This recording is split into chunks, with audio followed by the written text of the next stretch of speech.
Di tengah jalur pendakian, mereka mulai mengalami hal-hal di luar nalar.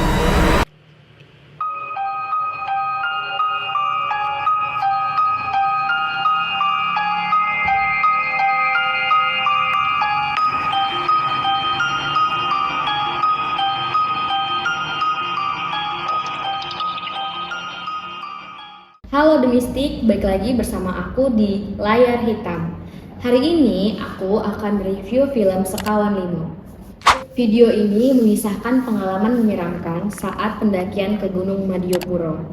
Sebuah gunung yang dikenal dengan aura mistis dan mitos turun-temurun. Ada keempat temannya Bagas, yaitu Lenny, Diki, Andre, dan Juna, memulai perjalanan dengan semangat, tanpa menyadari bahwa pendakian tersebut akan berubah menjadi ujian mental, spiritual, dan emosional yang mencekam. Di tengah jalur pendakian, mereka mulai mengalami hal-hal di luar nalar.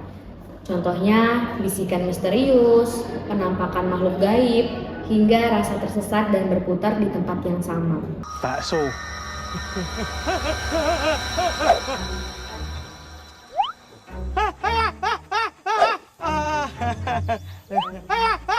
Aku yang ngono. Aku wingi pas pertama kali ketemu Mas Juna. Welek konco. Aku tak ngising sih ya. Ngising. Itu toleknya Mas Juna bukan? Berarti dari tadi kita muter-muter. Salah satu mitos yang mereka langgar adalah jumlah pendaki harusnya genap, tapi larangan menengok ke belakang mereka lakukan. Setelah selangkaian gangguan terjadi, Bagas akhirnya menyadari bahwa Juna, salah satu teman mereka, sudah meninggal dan arwahnya yang mengikuti mereka sejak awal. Kini iki ono mitos, sampean mendaki, ojo sampai noleh nang buri. Engko ono sing ngetuti. Saka kono iki, keanehan iku mulai terjadi. Yo ojo noleh nang buri. Rek. Koyoke di antarane awake dhewe iki ono sing gak jujur deh. Nah, ini membuka fakta bahwa salah satu anggota rombongan adalah makhluk halus, dan keberadaan Juna bukan hanya menakutkan tetapi juga simbol dari luka batin yang belum selesai. Masing-masing dari mereka ternyata sama-sama menyimpan trauma dan rahasia. Lenny belum bisa berdamai dengan kematian ibunya, Diki yang membawa jimat tanpa tahu konsekuensinya, dan Andre memendam masalah keluarga. Nah, jadi gunung ini menjadi ruang spiritual yang memaksa setiap pendaki untuk menghadapi beban masa lalu mereka. Puncak pendakian bukan hanya ujian fisik, melainkan juga pembersihan batin dan pertempuran spiritual. Ojo menggagas, iku sesok sore nih siji surat.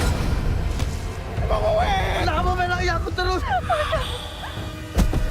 Sedina sadurunge tanggal 1 Suro, kon munggah nang Gunung Madiopuro. Aku pas munggah kuwi lapo? Ono mitos sing mau langgar iki jelas iki. Puncak emosional terjadi ketika Lenny mengungkapkan penyesalan dan rasa rindunya kepada arwah ibunya yang muncul dalam bentuk mimpi atau penglihatan. Pengakuan ini menjadi titik balik yang memberi mereka kekuatan untuk melanjutkan perjalanan turun. Namun, cerita tidak berakhir di sana. Ketika mereka kembali ke kehidupan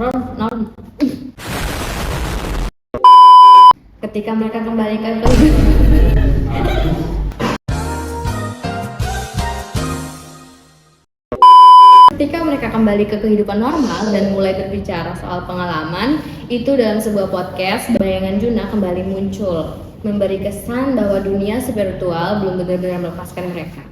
Macem-macem lah alasannya wong munggah gunung iku, Mas. Kan mama masih kangen sama kamu. Kalau lo gak maksa ikut, gue gak harus ketemu rombongan itu. Dan gue bisa nyampe sini dari kemarin. Ada sorotan pentingnya, yaitu pertama, mitos gunung. Jumlah pendaki harus genap, tidak boleh menoleh ke belakang. Arwah Juna menyusup dalam pendakian tanpa disadari. Yang ketiga, setiap karakter menyimpan luka batin yang memicu gangguan mistis. Ada juga batu jimat yang dibawa justru memperburuk keadaan. Dan yang terakhir, penyelesaian konflik lewat keberanian menghadapi masa lalu. Wawasan utama yaitu pertama, kesatuan tim dan komunikasi menjadi penentu keselamatan dalam kondisi ekstrim. Yang kedua, mitos dan larangan tradisional memiliki fungsi melindungi, bukan sekedar cerita rakyat. Yang ketiga, trauma yang belum selesai bisa membuka celah ke ranah supranatural. Yang keempat, kehadiran benda-benda bertua harus disikapi dengan sepengetahuan dan hati-hati. Yang kelima, pengalaman spiritual tidak berhenti di gunung, bisa terbawa hingga kehidupan sehari-hari. Yang keenam, penerimaan terhadap masa lalu menjadi kunci penyembuhan jiwa dan pelepasan. Oke, jadi kesimpulan dari film Sekawan Limo ini adalah cerita yang lebih dari sekedar kisah horor pendakian. Ia menyentuh tema-tema mendalam seperti persahabatan, penyesalan, dan luka batin. Dan kita juga pentingnya banget ya menghormati budaya lokal. Pendakian menjadi metafora perjalanan batin, di mana untuk selamat setiap orang harus menghadapi ketakutan paling pribadi. Oke, sekian yang bisa aku sampaikan untuk review film Sekawan Limo. Tapi kalian jangan lupa like, comment, and subscribe ya, karena aku bakal review film-film selanjutnya. Bye-bye!